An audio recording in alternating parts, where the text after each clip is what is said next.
to Level Up with Winnie Sun.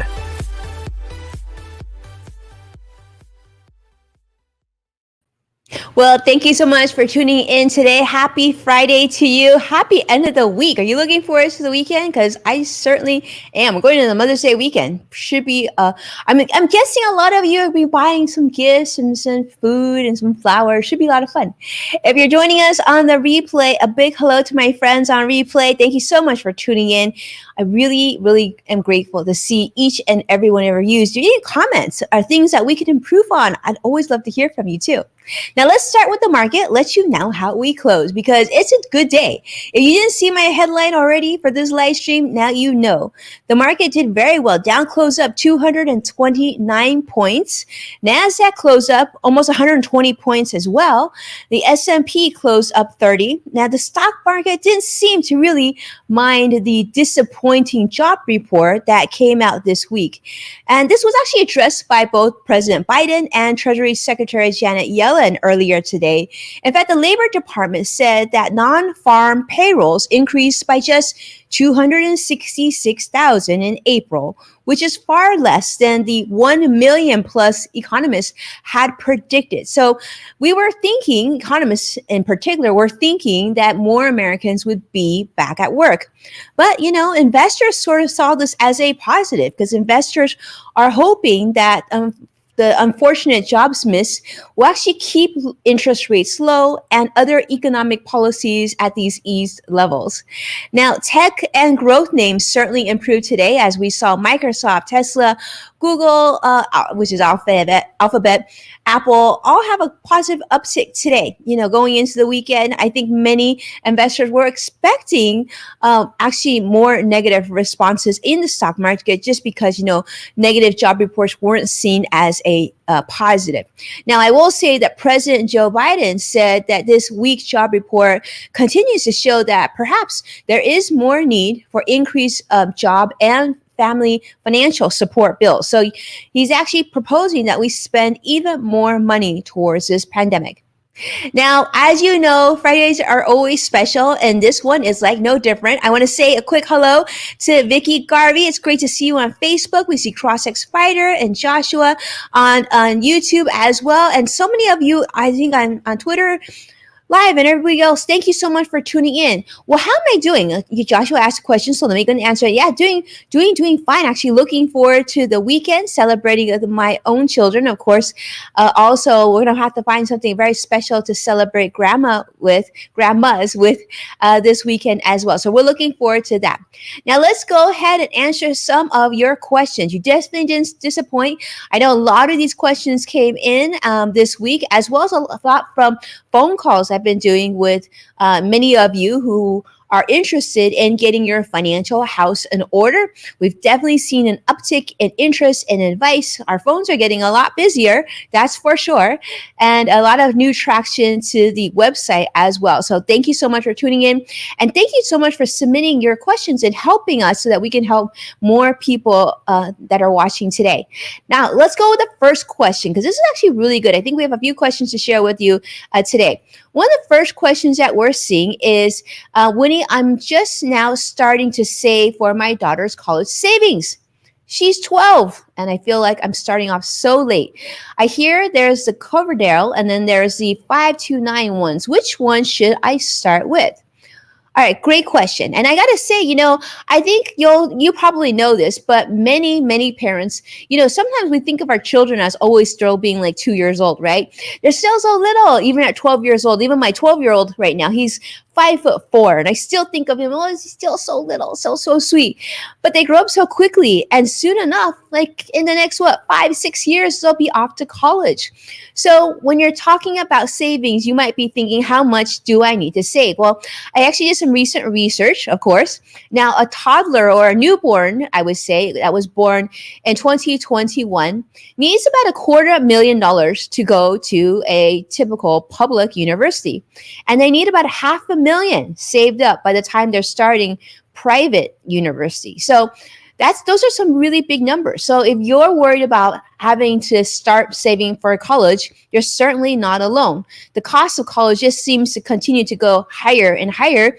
And, we see student debt get even higher than that. So I applaud you for wanting to start to save. So let's talk about the two plans. There's a Coverdell education savings account. And then there's the 529 college savings account. I'm going to start right from the beginning. Of the two, I definitely prefer the college savings 529 plan. And I'll tell you why. Because a Coverdell has a lot of limitations. And obviously been here a little longer, but you can contribute up to $2,000 into it each year if you qualify. So there are income limitations. Like typically, if you're an individual, you need to make less than $110,000 and over $200,000 if you file as a married couple. Now you might say, okay, well, that doesn't sound so bad. I can do that. But here's the thing. You're also maxed at a $2,000 contribution per year. And based on those numbers I share with you, you're just not going to be able to save enough to get even really make that much of a difference towards those really big numbers. We want to have some flexibility in how much we contribute, because you might be able to contribute $2,000. Maybe your child receives, some monetary gifts near the holidays. You could then add more towards it, right? Especially if you're trying to make up some time. Now, the other thing with the Coverdell is the Coverdell also requires that any monies that are in that plan, if they're not used by the time your child reaches age 30, they're required to be distributed. Now, you might say, well, that's not so bad, is it? So if they don't use it, they should take the money out. That's true, but there's a better alternative. Because if you have to take it out, that also means although you don't have to pay for federal taxes if the money is used for education. If it's not used for education, then it gets taxed. Now, the college savings 529 is different in that there is no requirement of you having to take out money. You could be 99 years old and still own the college savings account and still have that money continue to be tax sheltered and to continue to accrue interest and growth and continue to compound as long as you keep your money in there. Now, the other difference between the two is the 529 college savings plan that are state-sponsored college savings accounts generally have a pool of investments that you can stock fund, very similar to how a 401k is at work. You'll have some growth options, fixed income options, things like that. And maybe and also oftentimes an age-based portfolio too that will adjust its risk depending on the age of your child or the years until you think your child will use the money. The Coverdell is different. Coverdell actually is self-directed, meaning there isn't a menu of funds that you get to select from initially. You basically just have to pick your own investments and work that way. Now, for some of you, that can be seen as a positive. However, generally speaking, this can also be more costly because you got to factor in transaction costs and whatnot too. Now, one of the benefits that the Coverdell has that the 529 college savings doesn't have is there are certain benefits that benefit children of special needs. So that's something to consider. If you fall in a category, then you might want to look at the Coverdell a little bit more closely before you move on to the 529 college savings plan. Right? So what I would suggest is this: if you think that in any year you might hypothetically be able to save more than $2,000, you might want to look at doing the college savings 529 plan. Now, understand you actually can contribute to both, right? You could do $2,000 to Coverdell, and you can contribute more into the college savings plan. So you actually could do both, and still instead of having to choose just one. But give that some thought. I actually prefer the first. I definitely think the college savings plan is the way to go. That's the one I've chosen for my children as well. So hopefully that was helpful. If you're not sure of which college savings plan to use, or if you're looking to set up a Coverdell account and you need more information, definitely check out sungroupwp.com for more information, and you can set up a consultation to get things started for you. Okay, so great question. All right, let's go to your second question, or let's see what we have here. So, Winnie, how did you first talk to your kids about money? I've heard you say that you did that, and my husband and I want to start our kids on the right foot. But truthfully, we're not exactly the best at it, so we need help. I totally hear you, and that's okay. Actually, it's very, very popular. Many of us weren't taught a lot about money, and it's certainly not about how to manage money, how to manage our credit score, debt, how to make good financial decisions. But the good news is there's a lot of resources. The fact that you want to teach this to your children, I couldn't be more proud of you. People always ask me, what's the best age to start talking to your kids about money? I actually say as soon as you're ready. When 2 years old, 3 years old, they might not completely understand what it is that you're saying, but just trust me, as they get even like closer to 3, they start to have a concept of money does and what it can accomplish for you and why it's important. But they might not understand the terms. You may not have to be able to discuss financial news with them, but trust me, they are listening. Now, here's what I would say. One of the first things that I did, and I'm a big believer on this, is, less talking and more doing and more showing. So when your children are younger, show them how to take care of money in the most responsible way. Right? So nowadays, our kids seldom actually see us pull out our wallets and pull out cash. Oftentimes, they see us buying things online. You don't even see us pulling out credit cards sometimes because the information's already been saved in the computer. And then when we do go out to stores, and certainly before the pandemic, we were going more often, they would just see us probably pull out a credit card or a debit card, maybe even a checkbook now and then. But again, less so on cash. So what I like to do is set up something similarly at home. I always call it a family bank. So the family bank works in that, you teach your kids about money. Your kids learn to earn on doing things above and beyond what they're expected to do as little human beings. So, it's sort of the idea of, should I give my kids an allowance or not? I actually think you should set up a family bank and don't worry about the allowance. At least that's what we do at my house. However, there's nothing wrong with giving your kids an allowance if that's what you had as a child as well. It's also a great teaching financial tool as well. But with more information on that, you know what? I actually created a course. I partnered up with my friends at LinkedIn Learning and created a course on just how to teach your kids about money. It's actually one of the most popular classes in the personal finance space. So I'd love to bring your attention to that and send you in that direction. Take a look at it. I think you'll really enjoy it, and I think you'll get a lot out of it. It's a great way to teach your children about money at a young age. It builds really great habits and teaches them the fundamentals without you just sitting there talking to them about money. Because I think it's one of those things, if you're always lecturing your children about your finances, they're not really going to enjoy the experience. But if you sort of weave it into your daily life, it just becomes something that you're all on the same page with. It's no different than like, what do you want to have for dinner? It's just part of being normal. And I think sort of empowering your children to be able to talk about money freely, uncomfortably, and not feel judged, not feel insecure, is a very, very powerful thing. So I want to make sure to bring that into your attention. And thank you so much for asking that question. I do love that question. All right, next question. Let's see what we got. Okay. Says, Winnie, do you still think it's a good time to invest? Is the market too high? Should I still fund my Roth IRA? Okay, so that's a great question. Do I think it's a good time to invest? I actually will tell you this. I've been now a financial professional for over 20 years. And what I will tell you is there's going to be times where you feel like you're too scared to invest. The market it's gone down. It could go down more. What if I lose all my money? And there's going to be times where you feel like it's just too high. Oh my goodness, it keeps going higher. I'll just wait till it comes back down. Oh, it keeps going higher. Oh no, I definitely missed out now. Oh my goodness, it's going higher. Can it actually go higher? Or should I just wait? So people are always going to feel this way. And as an investor, I'm sure you've had these sort of conversations with yourself or even your own financial advisor.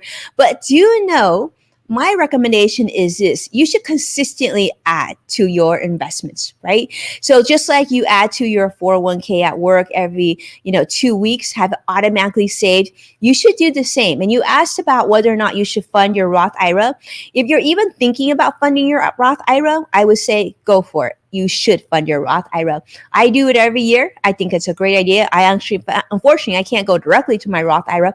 I go a traditional IRA, but then I quickly convert it to a Roth IRA because of income limitations. But I would say you should, if you can, invest consistently each and every year. Now, bear in mind, there's some things to keep in mind. Now, if you have credit card debt, right? If you have excess amounts of student debt, it might be okay just to start to continue to tap away at the debt before you start funding things like your Roth IRA.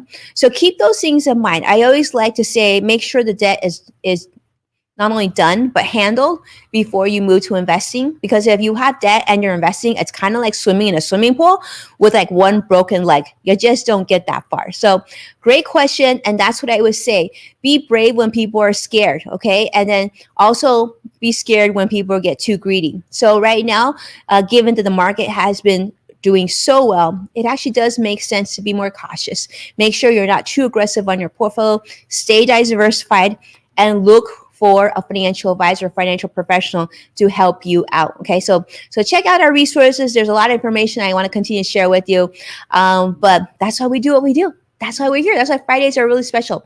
All right, let's see. Ask Winnie anything. I believe, in fact, this is our last question. All right, let's see what we got. Winnie, we've stayed up a lot during this pandemic with us not going out to dinner. Me too. And coffee runs all the time. Oh, well, congratulations. And the extra money we got as part of the stimulus. What should we do now to make sure that we're smart about money? Okay, so that's a great question. And actually, I've been asked this a lot in the last few weeks. Here's what I would start with. Let's keep it really, really simple. The first thing I want you to do is take a look at debt, right? Do you have credit card debt? Do you have a car note? Do you have student debt? And then rank your debt, figure out what your highest interest rate is, and start to pay that down. If you've got this extra money saved up in your checking and savings, then paying off your debt is a automatic gain to you. You're automatically going to make more money for yourself because you're not paying those parts of higher interest rates, right? You might have expected me to tell you to invest in a Roth or something like that, but actually debt is most important. You got to get the debt paid off. If you don't have any debt, then I would move on to saving for your emergency fund. Do you have at least 6 months of living expenses for that? Now, if you do, and you're like, well, Winnie, I still have a good job. Maybe your partner also has a good job. You've got that financial stability. Then I would say, take a look at the Roth IRA. That's a great way. If you qualify to go directly, take a look at that. If you don't, then talk to a financial professional, see what other options that you have for you would be. But definitely do that. And don't just let the money sit in a bank or checking account. Find out what other options you have, because I love for your money to be working just as hard as you are. So let's have something to show for after this pandemic. I think that's only fair for all of us, right? I love this. I love this. Okay. And I see Vicky Garvey saying such a nice Facebook post about thanking for the link. Yeah, we got the link out to you. We're going to take care of you always, Vicky. And thank you so much, Vicky, for just always being such a positive, supportive friend in this process. So I appreciate it so much. Well, there's a little fun. Let's share with you a little fun trivia. As you may know, actually, I actually got this answer wrong, but the most popular thing that's shared during Mother's Day is, of course, flowers. We do know that a lot of you will also be probably treating your mom to a very special meal, which is very popular. But did you know the highest average spend, which is for Mother's Day, is actually on jewelry? That's true. So I guess this number I thought was really interesting, but $4.38 per person is the average for the 34% of Americans surveyed that said that they plan to get their mom jewelry. And then the second most common gift for Mother's Day, believe it or not, is a gift card. 49% Americans surveyed plan to buy one with an average spend about $22.04 per person. I want to thank Curtis on my team for helping us gather that data. So tell me, I would love to hear, tell me next week what you decided to get your mom for Mother's Day. It's something I struggle with each and every year, but it's actually a fun experience because I want to try and surprise my mom with something really special and hopefully to get that delight. So thank you so much, my friends, for watching and supporting this program. Please take a moment to share this show all over social media. And as a reminder, you can find full episodes of Level Up with Winnie Sun on NASDAQ, Amazon Fire, and Roku.